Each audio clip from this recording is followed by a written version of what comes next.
as one, walk with thousands. Hey everybody, welcome back to another episode of Dad, Bods, and Beards. We've got a fun one today. We've got our friend, a newer friend, in the studio with us today, James Dixon. We'll get to having you introduce yourself in a minute. But before, like always, we want to highlight our primary sponsor, Mountain Ops. This week ends the Conquer 90 Challenge. Is it already there? The 15th. Dang. Yeah, so I don't think we won, but we definitely had some progress. We've been talking about it for a while. I think since the sickness. Yeah, yeah, you might have skyrocketed ahead. Yeah, no, that's serious. Stress. I've been very stressed this past couple of months, and I think it hit the hiatus, and I lost 15 pounds in a couple of days. Yeah, I don't think that counts. No, but... Yeah, but one of our primary sponsors is Mountain Ops, and they're like a nutrition and supplement brand. And we started on something called the Conquer 90 Challenge 90 days ago, where just overall mind, body, spiritual, mental, physical fitness. You're going to probably be just creeping over 70 pounds lost. I'm just over 60 pounds lost. So we've been goal's 100 by June. Yeah, and we're still going with it. So that was just like it's not been all in 90 days. This has been since like August. Yeah. Okay. But we've been using Mountain Ops a lot. Everything from, the protein, the pre-workouts, the hydration packets, all that kind of stuff. Dude, the hydration packet saved my life. Yeah. This weekend.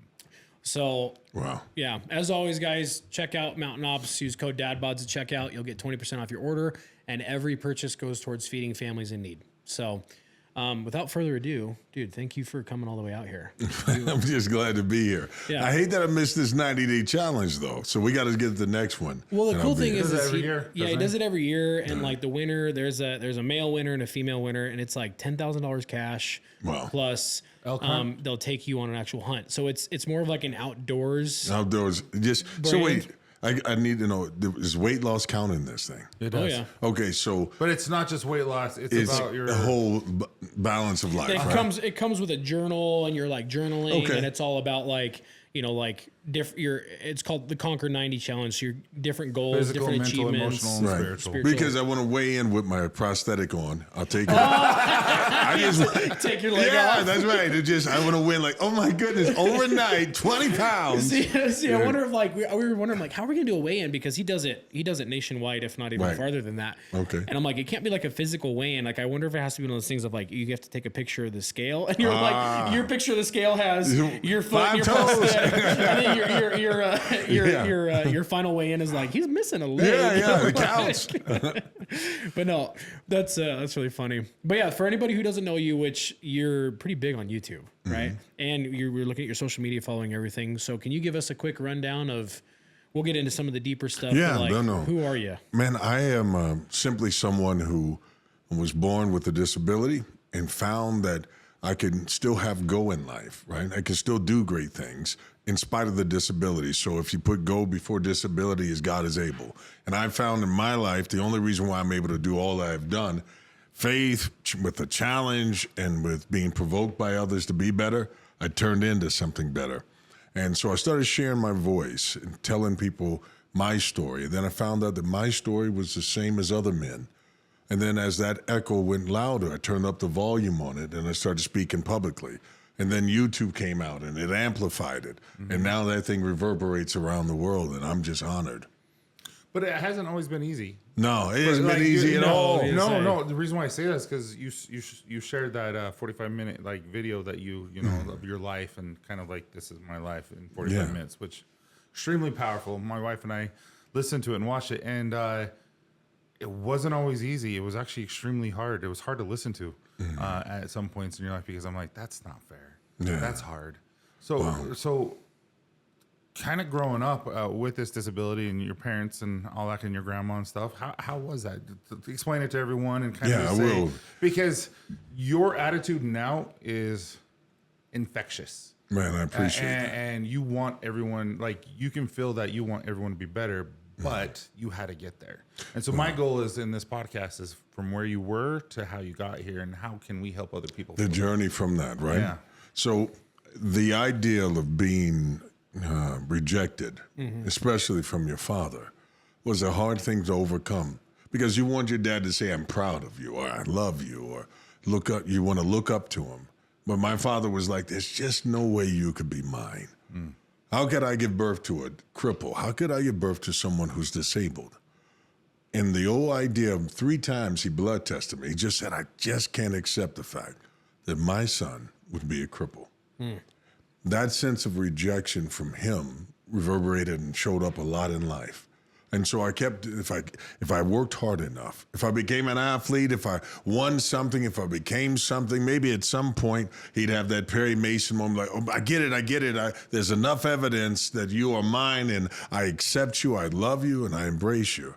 But I didn't have that moment. When it came to my mom being 18 when she had me with a child with disability, it was easier to give my grandmother that responsibility. But I thank God for grandma, right? Yeah. Before the abandonment that I got from other people pushed me into her arms. And she just so happened to be the right formula to try to give me the backdrop that she needed. She struggled with literacy and stuff like that, and we were poor.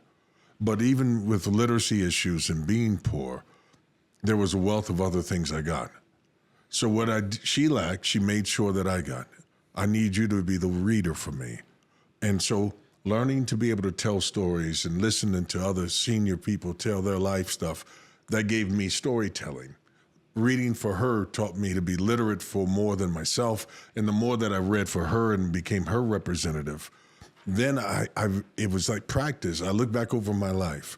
The loss of my limb created a void in my heart that made me seek out something bigger. I needed something. And for me, it showed up as faith, but it also showed up as I had to be somebody for her. And the more that I did that, the more that I developed a skill set. Then all of a sudden, when I began to speak, I was speaking for more than myself. Amputees, people with other disabilities, faith community. And then all of a sudden I realized that even with faith, you'll go through trials and tribulations. Oh, yeah. You know? Sucks, right? Well, like you said, like you're saying, you kind of become a voice for other people. I mean, that's kind of what we try to do, and what our hopes is with this and other stuff that we're doing is giving a voice to the people who maybe don't feel like they can speak up, or they feel like they don't, Going back, I look at like all the different motivational speakers and different videos and podcasts I used to listen to before we got into this. My thought was always like, oh, I could never. Like, oh, I can't. I wish I could be like this. I wish, like, realizing that like there's a lot of power that comes in just opening up and that vulnerability. And we say this all the time, that it takes a far greater level of strength to open up and share the darkness than it is. Because guys, we're really good at just, oh man, hey, no, I'm fine. Yeah. Like, I'm fine. Like, that's actually a lot easier to do, to shove it down and be quiet instead of like opening up and talking to somebody. So to get up on stages and to put out the content that you do, it inspires so many other people. Like you get this chance to kind of like vicariously like speak for people, because there's so much that people relate to. I mean, listen, there was something that you were alluding to about when my mom slapped me when I was 11, and until it kept slapping me until I opened up and admitted I was a cripple. She just said she thought she was giving me a reality check, because I had a nurse who said that one day, James, you're going to be able to play sports. You'll run, you'll walk, and I had never walked in my life. She was telling me that I could be something. For the first time, Grandma always told me I was something even if I couldn't walk. This lady was saying one day, now you will. You'll run, you'll do these things. And my mom walks in, and after seeing a kid who died beside me, seeing another kid whose mom gave up her parental rights, I was always afraid that I was being abandoned. So I'm sitting there in Chicago's hospital, and my nurse is like, you will do great things. My mom walks in and was like, don't give him false hope. Oh. And as I look back at the nurse, like, tell her what you told me, because this is great news, Mom. She says, I will run. I'm going to walk. And this is like the greatest news for a kid who never got to do any of those things. I had longed to do what you have done as a kid, walk out and feel what grass felt like. Yeah. I wanted to know what it was like to go out and just be with other kids and play instead of sitting on the porch and wish that you could do these things. Because I had 34 surgeries and I never got to recover enough to be able to play with other kids. I'd always watch. And so my mom, when she walked in, heard my enthusiasm and thought she needed to curb it. And so she said, you're a cripple. You've been one. You will be one. You understand that? And I look back at the nurse like, tell mom the good news that I'm about to do everything I've ever wanted to do. I'll play sports just like you, mom. My dad would finally accept me. All of those were in my ambitions at that moment. My mom said, you're a cripple. You've always been one, will be one. And then she slapped me and said, now repeat it. Ooh. And so after she slapped me, she didn't just hit me. It wasn't the sting of the slap. It was the lasting effect of what it felt real. It was very difficult for me at that time because at that very moment, she slapped hope out of me. Oh, jeez. Right? And when I stopped there and I put my head down and I said, I'm a cripple, that thing stayed in me. Like a stain on a white shirt in a public place, everyone could see it, confidence gone. And I was afraid that if she left, I'd be like Gilbert, whose mom gave up custody and left the room and said nothing else to him. I didn't want to be abandoned. My grandmother couldn't drive. If I wrote her a letter, she couldn't read it. All these different things. And I was like, what now? And so I had to accept that. But I'm so thankful that she walked in, like you guys walk into everyone's life, everyone that is listening. We walk into that room. We're in their car. We're in your headset right now saying that there's someone who believes in you. And when she showed up, it gave me belief again because I heard her voice before I saw her. And she was like, where's my baby? And she said, get up. If she doesn't tell me to get up, I wouldn't try rehab. I had Mike Singletary, the year they won the Super Bowl, come in and sit in front of me, in front of my wheelchair, and try to encourage me. And I couldn't receive it because of what Mom had just done the day before. Mm-hmm. And to live long enough to see it full circle, I got to speak to an organization, and the person that introduced me was Mike Singletary. Oh, shut up. That's cool. Yeah. And to live long enough to see that 40 years later come around, and then I get to speak back life into him. That's real. That's the journey of manhood. So, Ooh, the what journey is- of manhood. I know, that's a good one. That's That what hit we me should right in the entitle it. chest, man. What would you say is, you gave us so much information, very powerful. What would you say to those who are struggling right now who have gotten, let me preface this. I have a wonderful wife and a wonderful family who've always had my back. I have had zero doubt starting a business, starting this podcast. Everyone was for it. Mm-hmm. Not that they necessarily believed in it, but they're like, we believe in you, Tyson. But not until I had, like, Candace is my wife, is my friend. You know what I mean? But it's not until I had someone out of my circle, so to speak, like Logan, who gave me that belief that you're going to do this, man. I'm like, I'm going to do this. That's what I needed. What do you tell to people who don't have that grandma or don't have that person that their mom or some hypothetical person is slapping them in the head saying you're not good enough?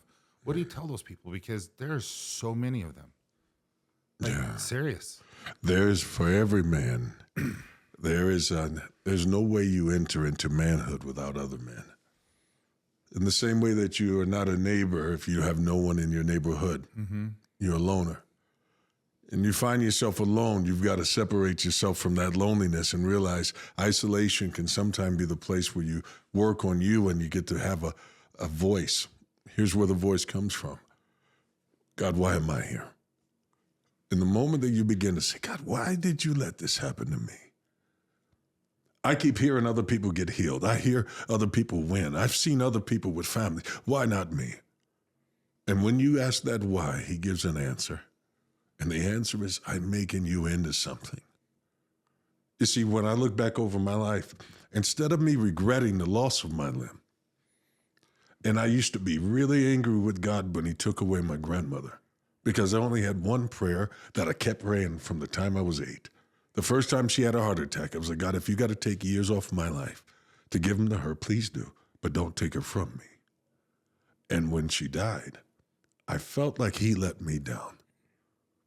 Because I was like, who loves me unconditionally now? And then I realized that I didn't lose her.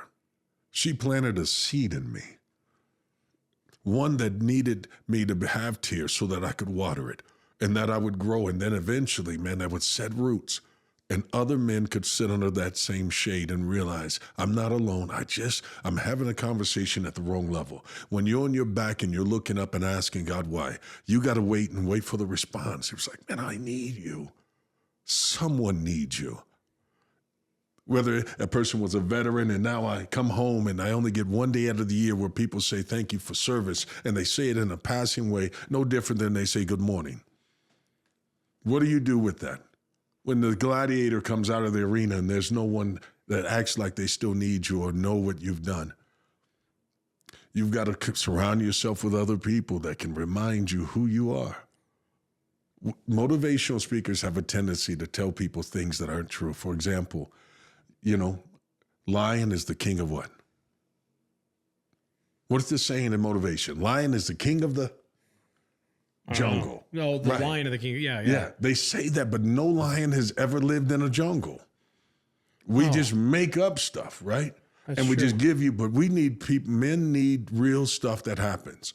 So the beast that you feared as a kid that was under your bed or in the closet is no longer true. The beast is in the bed. He just has to look in the mirror and find that side again. You don't need to be in the jungle to become the king. You're a king the moment you realize that there's something great inside of you. You're the child of a king. You're the son of a God, used with a purpose. And then when you do stuff on purpose, like surround yourself with other men, being vulnerable, you said when he came in and said, you can do it, you believed it. It's true. Because we all have a gap. We need other men. Manhood is that. It's a collection of men who fill voids in each other's lives. You have wisdom on business that I might lack. I have street sense that you may lack, or you might have a whole different acumen, but we pull this stuff together and we make one heck of a man example for each other, and we push each other forward without competing.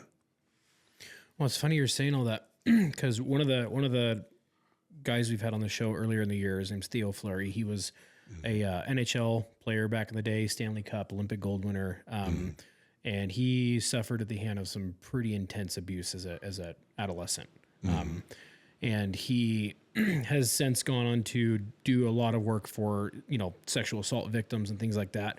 And as a guy who went through what he did, every chance, and he has every excuse in the book to just be bitter and angry the rest of his life. For a long time. And he dealt with some addiction issues.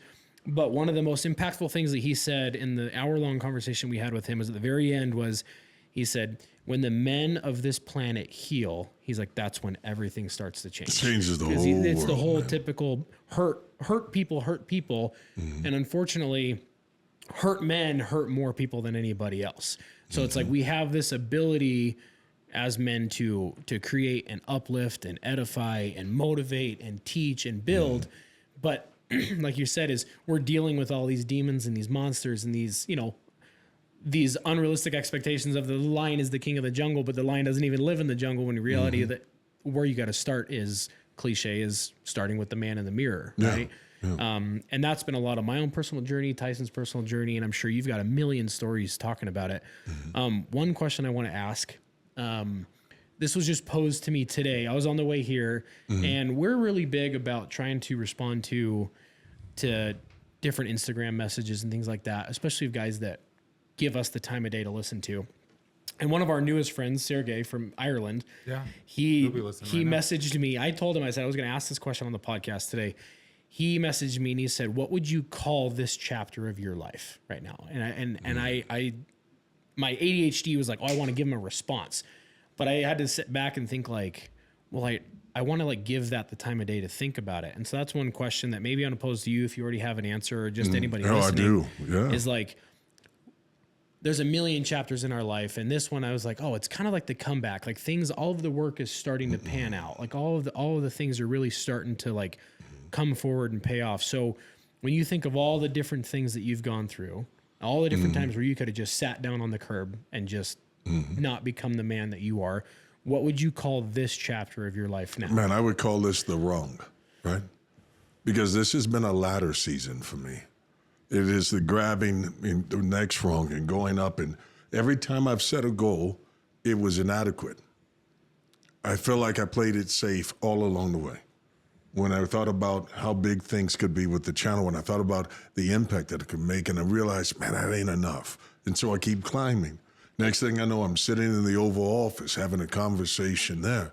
And I was like, man, that ain't enough. Now I'm standing here beside the top heroes of heroes in the nation, the Medal of Honor recipients, and I'm watching them.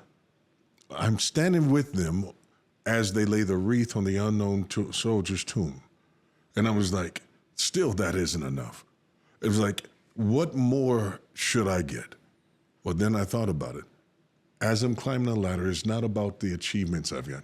I've had some amazing moments. You got to do some things I never thought possible. I've been in the face and presence. I've sit there. I went from watching Conor fight to hanging out with Conor, and you know, like, how did this happen? I've been watching people like Martha Stewart to introducing her and interviewing and those type of things. And they're like, man, is that it? No. I realized the ladder has never been for me. It was to drag my ancestry out of victimhood, out of the mindset that we had lost, and that when the mantle got passed to me, I was supposed to use it as a rung on a ladder to fill the voids. Where my father didn't want it, I put that there. Where the base foundation wasn't strong, the family shield needed to be created, the crest, by what came out of my chest, and that my sons would someday realize, you have a responsibility to be great. Man, I am living with the idea. I get woken up in the middle of the night with ideas and thoughts. This is ladder stuff. This chapter, it is, okay, we're going to do a movie. We're going to do these things. But the movie isn't for me to be a star. It's for me to leave. It's testimony is for me to leave and something so that they go after. You got to be great because I'm laying the platform so that you will do more. I had to restore valor for a father who said, I can't accept you. I had to be a father that accepts you no matter what. My son is here with me now, and all I can want, I'm not speaking to you guys. I'm talking to him. You must be more. Because so much is given, much is required. And I am trying to require so much out of myself that when I take this last breath, I've pulled other men with me. I've shown a way, but I left one for him to go the rest of the way. So if this chapter has one, it's the wrong. You're on it too because you guys are climbing. But we're not doing it alone, man. We get to cheer each other along, man. As you make mistakes, he's like, hey, don't you dare give up. I'm feeling sick, man. My body is failing me. But, man, I'm still here for you, brother. Don't give up. Man, I'm struggling with my marriage. Brothers, let's stay in it. Don't you walk away. That's the stuff. That's wrong. We do that quite a bit to each other. Yeah. I'm about to get a freaking tattoo called The Rung, dude. That's super powerful. I mean, like, I was almost getting emotional over here thinking about it because it's almost like I think I had when you first talked about that. I had this vision of just the typical old school cliche wooden ladder with the rung. But as you're talking about it, I'm sitting there thinking like that ladder is getting a heck of a lot wider. And then I'm thinking of all the different people who are on the ladder next to me, not behind me, not come on, front, man. not above me or below me, but like we all might be at a different rung on that ladder, but it's all in the same playing field and like grabbing the guy next to you and pulling it up and dude, I mean, gosh, I feel like this is one of the things that we need to like at least be a 4-hour episode. But one of the questions I wanted to ask you is, so one thing that's really easy for men to do, I mean, really anybody, it's not even just gender specific. I do this all the time. Tyson does this all the time. All of us are guilty of sometimes being like the woe is me attitude, right? Of kind of like when it really gets hard, when it really gets tough, when it really comes down on you. Tyson's had a bunch of stuff that he's gone through.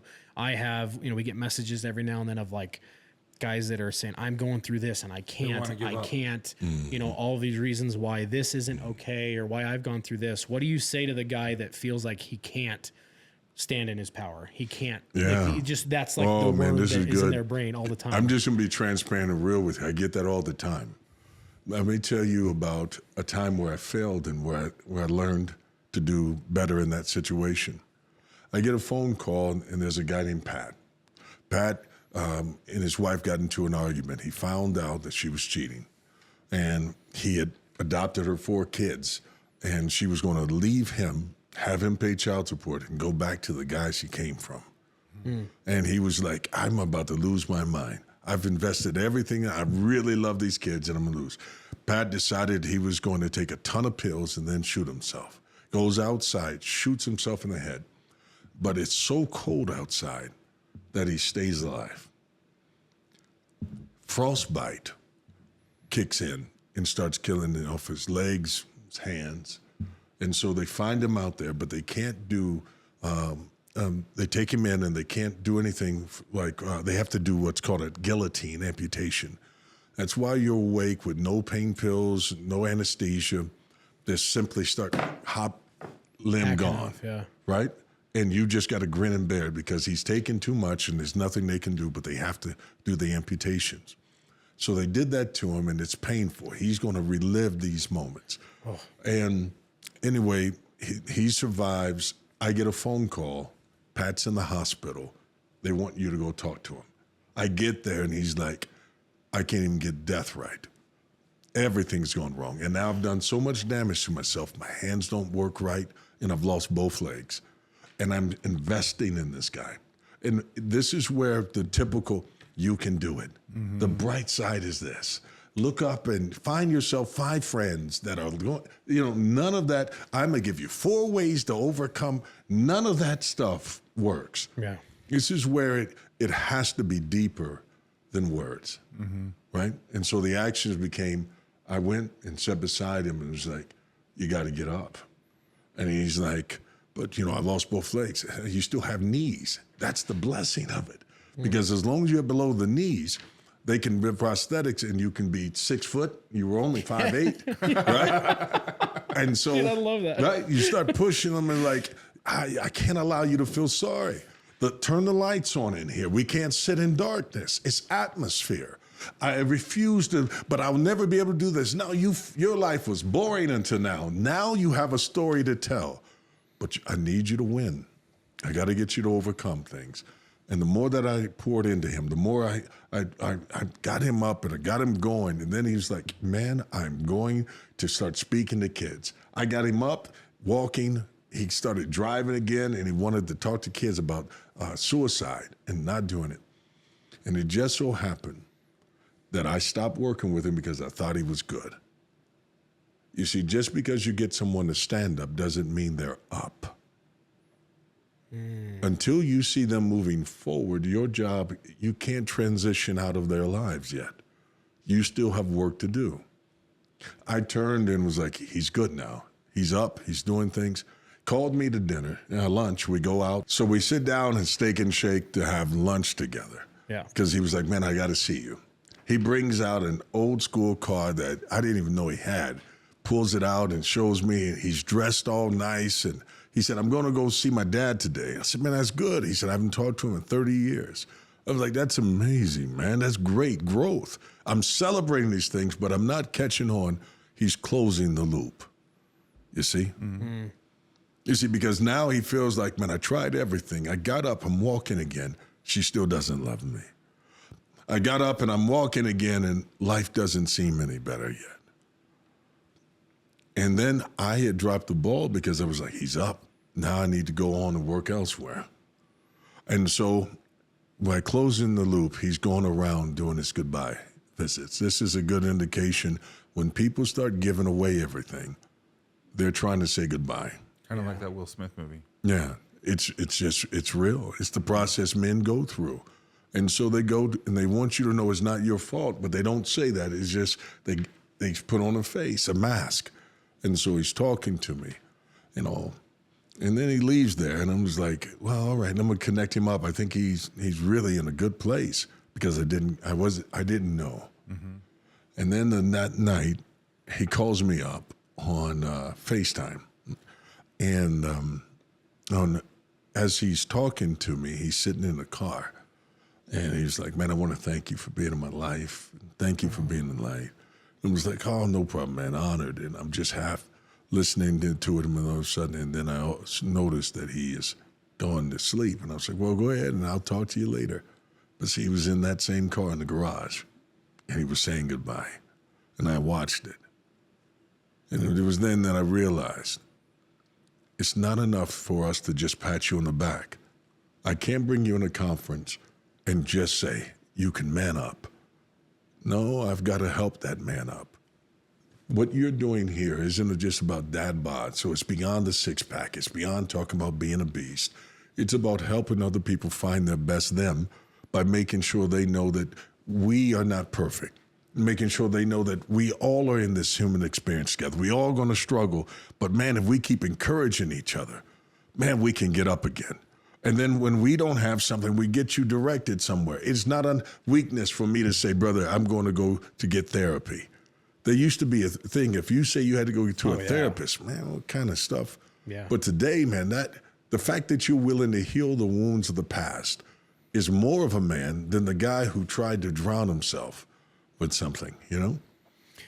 Dude, that was like an eloquent way of like explaining our ethos. Like, thank you. Like that was You're like, very well spoken. yeah, well, it's what he does. I don't care. He's good at it. No, thank you. I think this is such a beautiful conversation. Like, I mean, that story about Pat, like that's. I usually have like those little snark comments. I have nothing to it. Like this is really. I mean, good. the come up and then like all of the that I'm saying like looking at Pat, the story you were just talking about, like on paper, dude looked like he had it all after a crazy story that would be like the origin story, kind of like some of yours, but still of like there's so many broken parts inside so many people out there. Oh man. That if you're not focused, if you're focusing on the wrong parts, if you're focusing on the wrong things, which if it's all the exterior. yeah, I mean, which our brains are amazing at making us focus on the wrong things, right? That if you don't heal those broken parts or at least attempt to heal them, they're going to come right back around. It's just going to be more magnified because it's years more of packed on trauma. So, and I mean, this is, you talked about the legacy and stuff. And I know we talked about off camera a couple minutes ago about you got your son, James Jr. sitting over here, which I have to say, when we met James, I met him first. yeah, no joke. Literally thought you were way older than he is. Like No, he carries, for real, though. Your boy carries himself very well. Like I'm like, man, if I had carried myself at your age, it wouldn't have taken me this long. But so we want to bring James on in a second because I think you have a question for him, right? Absolutely. Yeah. But we're gonna get we got 15 minutes or so before we start wrapping up. Is there any other like cool little fun little nuggets that you want to like drop on the guys that are listening? Watch this. Let me give you something here. I didn't realize how integral it is in our development to have other men around us until later. Because when you're a kid, you hang out, you get your best buds, right? Yeah. Yeah. When you go to school, college or something, but then you get into life and you separate yourself, get into family life, you get in your work, and you end up separating yourself from strengthening relationships. You still need to make man time with other brothers so that you go to the movies with other guys, do anything. The importance of that bonding, you never lose that. You know how many guys that you think about who you used to be close to and then they got so involved with their family. It looked like it's a great thing, but they didn't keep relationships going. They didn't keep checking in. Then all of a sudden they go through a divorce and you finally hear from them. But so many years have gone by now.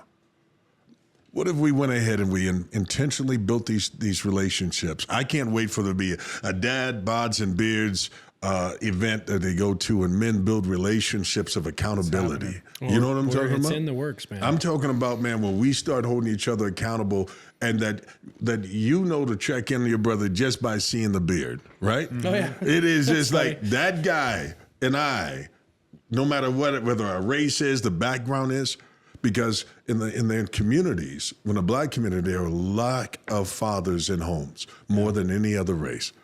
And so I feel a responsibility to be more of a man to just my own relationship at home or with my own children, but to a community. And so when I see what you are doing, you're building a community, and I'm like, I want to make that thing magnify. I want to get it so that others learn how to. How do you become a father if you've never seen one? Right? Oh, that's a deep huge. question, man. Yeah. So that's where I am, man. How do I take those things back? You know, people talk about read the book, Rich Dad, Poor Dad. Well, man, it's different. See, what happens when you've been ingrained in you that how to be a man from your mom? You can watch men and put on cologne and tell who influenced their life. You ever see a man go put it on? He does this wrist like that and all that. That's mom, right? And it's like just that the lack of a man around showing you things to be a man. A lot of young men don't know how to do tie ties or change tires. It's not that they're weak men. It's just they never been around a man.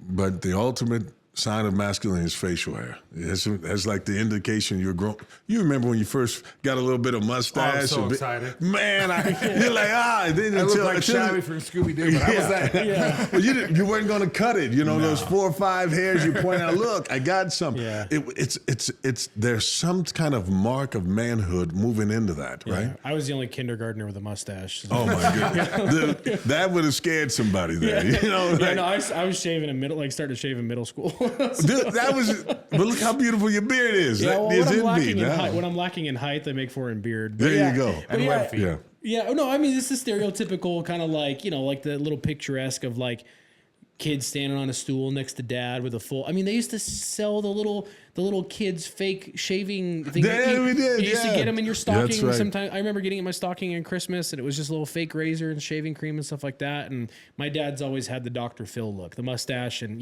with the cul-de-sac haircut. And so he's always been shaving, and so I remember doing that. And then when it started coming in, I remember like, oh, everyone says if you shave more, it'll come in faster. That's a lie. No, but it just comes up. But no, it's funny you say that like. But yeah, it's like, what's the definition of masculinity? There's so many different, like, oh, this is the ultimate, and especially with social media now. Oh man, see, so what's this? So growing up, I used to think manhood was accomplished by how many girls you conquer, because they would make fun of you. Man, you still a virgin. That's in the city. I have 6 kids. Yeah. So yeah. You figured the thing out. Yeah. But you're a master of it. You know, you're like, it's like somebody said, "What's you told like Tyson?" Like no, it is. But we take this, man, and we start thinking about like that. It's not about what you conquer. Sure. It's about what you complete, what you connect to, and then it's the idea of like. Someone steps on your tennis shoes. As sneakerheads, man, we always about shoes, but in the inner city, someone step on it, it's a fight, right? Because it's a sign of disrespect, because the shoe isn't a symbol of just having a shoe collection. It's status. It's who I am. I'm a man. I have these things, right? But manhood isn't found in materialism. If you'd have told me that one day you'd have $1 million, like, my God, would I be able to do that? And you get there and you realize, it isn't enough, right? And it didn't define you. What you really want is impact. Will I be remembered? And how will I be remembered? And it's about leaving something, an inheritance for your children's children, that type of thing. But I also thought about this. It's not about leaving the money. There was someone I met, the guy was in a mastermind, and he was like, the only thing I want is for my children to learn to suffer well. That's a powerful thing to leave as an inheritance.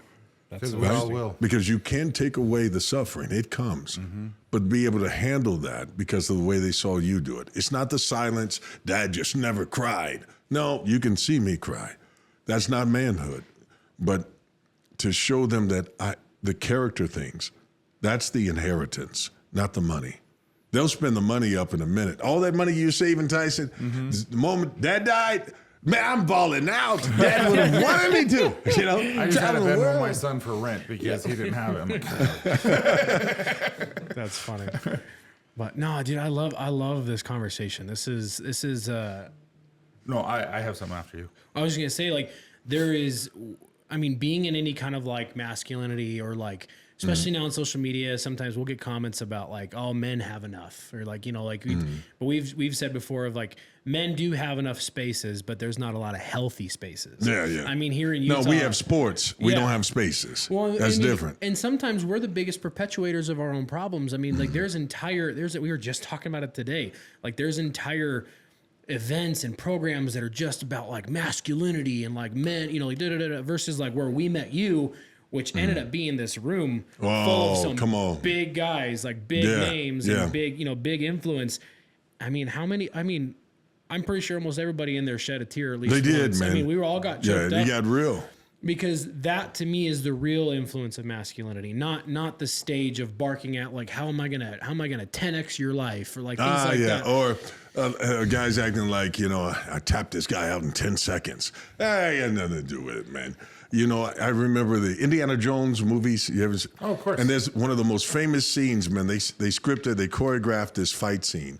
And so Harrison Ford was supposed to fight this karate guy for like 10 minutes. And it was going to be real epic. And he was tired that day and didn't want to go through it. So the guy does his karate routine and he pulls out a gun. Is and that what it is? Yeah. That was improvised? Yeah, it was improvised. He just didn't want to do it. That's the most like Harrison Ford thing to do too. So the fact that he was like, all that, he was like, boom, end of it. And it ruined. So the whole preparation for months of this fight scene, gone because he just was like, and so the whole thing to think that manhood isn't found in just being able to fight. There's someone can shoot you and that's the end of the fight, right? Yeah. Manhood is found in what you fight inside so that you don't let out the worst parts of you, right? There's a lot of wonders here. Yeah. All right, so I lost my train of thought. Well, I didn't lose my train of thought. I just forgot what I was going to say. No, I didn't. Welcome to ADD with downloads and beers. Him and I get hundreds of messages that say, I wish I had a friendship like you two. Please, I got one the other day. Please don't hurt your guys' friendship. I don't know why I would hurt it. Maybe you said something and they were like, oh. I think it's when I was filming you and you were bending over and you flipped me off. Yep, that'll do it. See, that's Controversy. That's when you know it's a friendship when you can flip each other off. You have to be able to do that. Yeah. No, but we get all these and it's like, I wish I had something like this. I wish I could do this. And one of my things that I've been really contemplating is how do I answer that? And I was answering it so far as you have to be that person. You have to be willing to open up. You have to be willing to be vulnerable. You have to be willing to share how you feel with other men, and or you're not going to get what you want because if you shut out, you're going to get people who are shut out. And what advice would you give people who are looking for that connection with other men that they have that bond where they can talk to about things? Oh man, it's good. First of all, we got to get beyond the idea of networking. Yes. Right? So it's not about what you can get out of me. Because then I'm evaluating you based on other things. I'm guarded because I want to make sure that you're like, someone's like, hey, I heard you know such and such. Can you introduce me to him? It's not that. It's real friendship, man. Is that bonding where we talk about something that's other than what you can profit off of. Oh, yeah. Right? So we bonded talking about hurts, pains. And I asked you guys all to join in one thing with me is that help me father my son, right? That's a dependency, but it's also an admission that there are things I don't know because there were gaps in my development. Yeah. But there are things that you guys naturally or instinctively do, and maybe we don't celebrate some men enough for the things like the fact that you go home every day. You see, because I still have thoughts of, it only takes me a second to remember sitting on my porch waiting on my dad to come by because he said he was coming. And he said, but when I come by, if you're not there, I'm going to keep going, boy. You hear me? Yes, sir. And so I'm out front waiting, and for every red truck that goes by, I'm like, nope. All right. And the mom's like, hey, come on inside. And I'm like, no, because if I'm not there, he's not going to stop. He wasn't coming, right? And so sometimes the little boy in me still sits out front waiting on that. And for us to be open with each other enough to be like, that's why when it comes to certain guys, if you blow them off, they take it real offensive because they know what it was like to sit on the front porch. So if you want a friendship, you got to be a person who delivers on it. If I say I'm going to be there for you, I'm going to be there. If I call you, it's 2 a.m., you see me calling, it's not just, hey, did you see this on TV? Or did you see this fight? Or it's, man, I'm really struggling right now, right? Yeah. Because it's rare that you have an opportunity to get someone to be completely vulnerable because when men will speak differently when there's not an audience around them. If my wife is sitting beside me, I'm not going to be very open about, man, I'm $200 away from being able to cover my mortgage, man, and I don't know how to tell her. Can you spot me? Right? I'm not talking about beggars, but I'm talking about real relationships. If we're going to be vulnerable, we got to do it. And then we'll get to business. You'll find that most people are just looking for somebody who will love you as you are in spite of it all. Whether you have a good day or not, that's your brother. Yeah. Whether you, and what's also true is we got to get over this idea that just because it's my blood brother means that's supposed to be closer than my friend. You ever hear that saying that blood is thicker than water? Most people don't know that saying is, the blood I shed with you in battle, in day out life, makes me closer to you than the embryonic fluid of an identical twin in the womb. Just because you were born with me doesn't mean you'll be closest to me. Our connections are based in spirit, not in water. So the translation is off. That the blood being thicker than water, meaning the blood of like the blood you shed shed man. with somebody who is not your like ambient, like your water brother instead of like blood brother. Yeah, that's right. Wow, I didn't know that. Yeah. Of all the different viral things I've seen on social media, I Yeah, didn't know that'll that. stay with you now. Okay, so talking about business. Yep. I'm going to put you on the spot. Logan might hate me for this. Logan and I were doing Logan's run in October when he went manic 7 years ago or 8 years ago by that time. It'll be 8 years in October. And we're running a 5K, and we're going to be supporting Nerd HQ. It's Zachary Levi's foundation that helps men and women, just anyone, get therapy for free. to get therapy free for a year. And so we're going to be raising funds for that. We're going to have hopefully Zach there. We're going to have Theo. We're going Couple other people. A couple other Yes. people. We would love. We'd be Don't honored even if you finish came it. and just speak. See, you keep going. I'm know. in.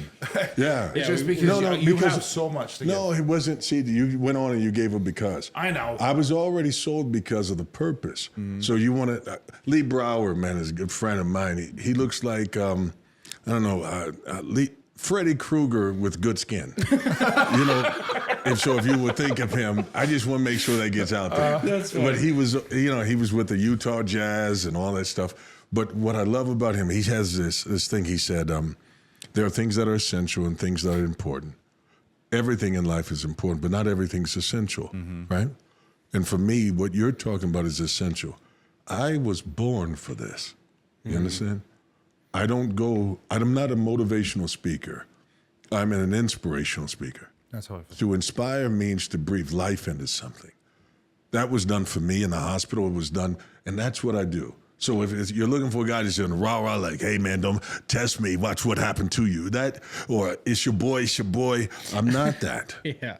And because if the truth is, when I hear that, I look at the person, I'm like, dude, a 56-year-old guy telling me I won't outwork him, and I know he's out of shape. I'm like, dude, I don't know who that's for, but that message is outdated. You're like, but the message of like, man, you can work smarter when you can't work harder. Or even the idea that a father would teach you here around you guys is that your hands can earn an income, right? I heard Mark Cusick say this. His dad told him, your hands are worth maybe, what, 40 an hour? But your mind, man, that's priceless. If you can teach a man to use his mind, you can expand him. But if all you do is teach him hands, he'll face defeat. Wow. You ready to come up? Dude, yeah, we're gonna bring James Jr. over Come here on, for a man. second, buddy. Dude, why don't you grab that chair? Grab the black chair. Come sit next to Dad.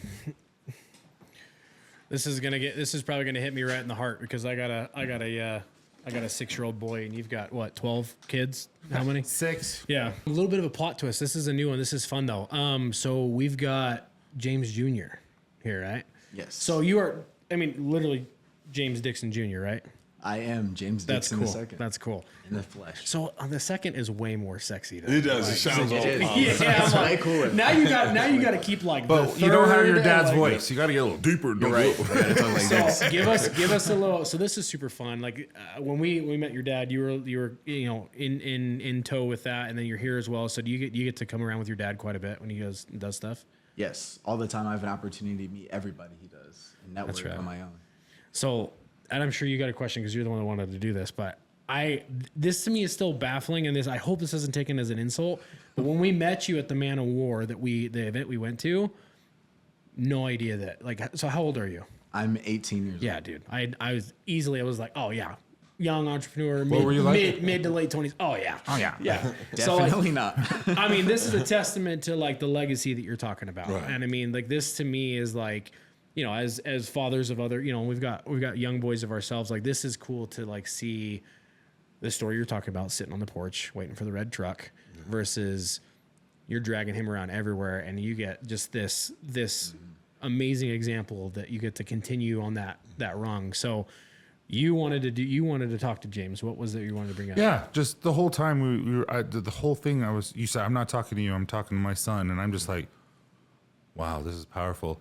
I just want to know, as your dad is building a legacy, as we described it, what have you learned from him, and what do you hope to continue to learn from him? How have you implemented it in your life? I've learned, first of all, the way I grew up in a separated home, I knew basically nothing about him, to be honest. I was always at my mom's. I only went to his house at first Saturdays for a couple hours, and he was working.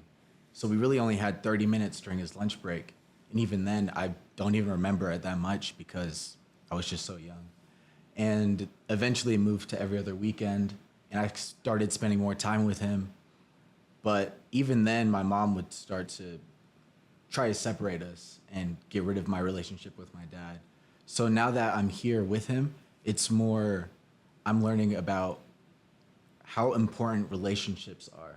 And if I want to succeed, I need to meet with people. I need to network. I need to talk to people. I need to connect with people. And it's something I never really thought about before, if I'm being honest.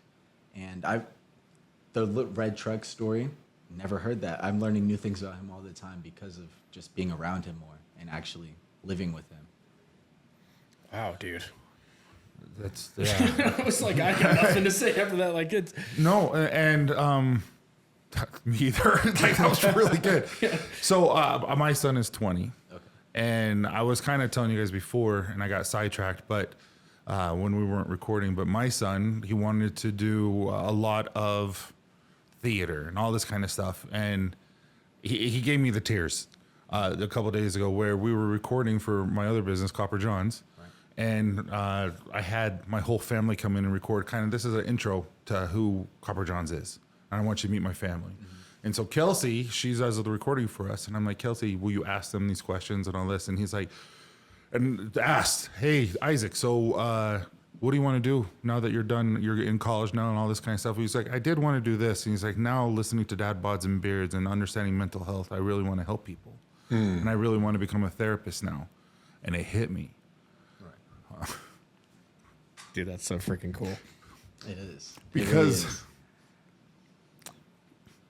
just like your dad, he's your boy, you know what I mean? And just that you're doing it right because he sees the value in what you're doing. And so I wanted to bring you on and ask you, like, what's your plans? How are you going to continue the path that your dad has helped create for you? So my goals in life are to act and model and do all the things that Your I dad's a wanted to do model. as a little kid. Great role model. No, he is. But from what I've learned from him, it's just, I'm seeing the importance of all the things I never paid attention to when I was younger, like mental health especially, how we've had very similar experiences with just as little kids. And I never knew that about him. And I want to spread to my kid in the future James Dixon III. I want to show him that through his works, he can show people and tell a story about how he grew up. This is what's been passed down to him, and it can't be a bad thing. It shouldn't be attached to something people should be repulsed by, like people have tried to do to my name. And more importantly, I think, because I want to act and model and show people who I am, I want to tell the story of how I overcame being a child of too many lies and deceit. I want to show that I'm a genuine person. I'm me, I'm James, and I want to show my dad did really good to me and for me, and set me up in really good spots that can just take further than just one generation. I love that. I don't think we need to say anything more. I think that was a beautiful wrap up, James. And I think to any dad listening, whether you got sons or you got daughters or you got a blended family or you got adopted kids or you just got somebody that you're playing the role of a father, that's the biggest win. Like, I'm like getting choked up for you because it's like, I mean, I can You tell have something he's to say. yeah. Listen, so- I want to say this, and just as we wrap this up, first of all, with leaving a digital footprint that my grandchildren will one day see, I'm going to say, I love you. Yeah? And for every father that has ever faced alienation, isolation from your kids, and if you can stay consistent and stay the course, the gap between you and them will close. It may not seem like it now, and it may happen after your last child support payment, but you are invested in something beyond the years. There was a saying that my son and I have. I said I was going to buy him a car, and this will be something that you hope stays with you guys. And he said, I don't want a car. He said, the car can wait. And I said, what do you want then? And he said, I want time with you. oh, dude. And so the car can wait. So if you hear us say it, we're saying, I love you. And so for every father, the car can wait. We can't buy it by being the fun dad. We can't buy it by being the materialistic guy. But for every man out there, your investment is in the future. Love it. Yeah. Just go back to what you said earlier. Like, this is the journey of manhood. Yeah.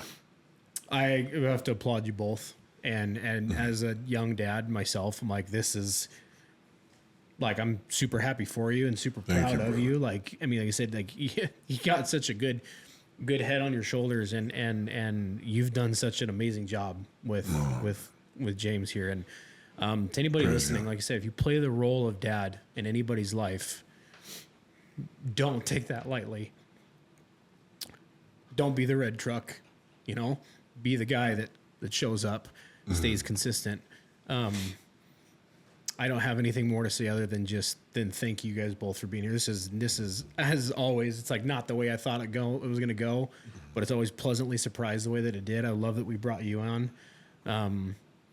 Yeah. So check back next week, you guys, but check out James everywhere you can find him. We'll link everything, and go hug your freaking kids.